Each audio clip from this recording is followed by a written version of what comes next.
ya kuke gani ne baba amma fa gani nake fara kenan saboda gaskiya ni ma garin nan talauci yayi oba ba wata iya ne ba harkar samun kuɗi kai kasan nan zai gaya ma komai da komai ya riga da yayi kasa anya ba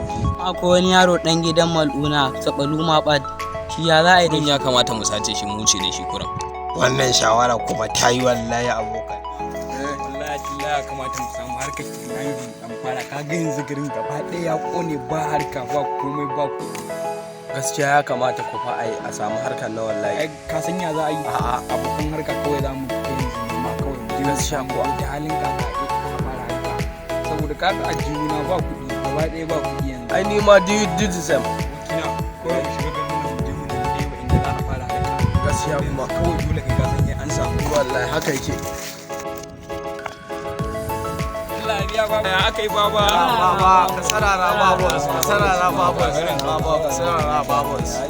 baba kamar ko ka san gari ya ci wuta harkar kidnapping nake son yanzu za mu fara mun yi magana da abokina ne ni ne na dan gangaro ba wallahi kamar ka san wannan maganar muke tattaunawa ne wannan kuke tattaunawa za a samu mafita ne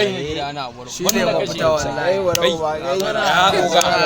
akwai dan gidan Allah ya danko amma mun yanke shawarar za mu ɗauki dan gidan sabalu ma bad ai ko sarki yake shigo ai lokaci ma yayi mogo ce hajiya momi za ku so na ba ku labari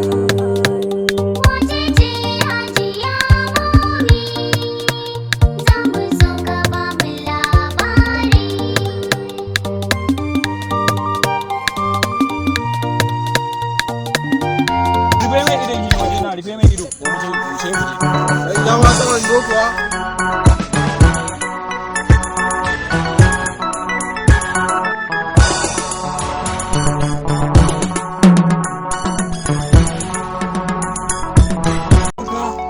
samu na lambar babanka ban mu da tarin kai da sauri ya ki ma ya daga yau ya daga hello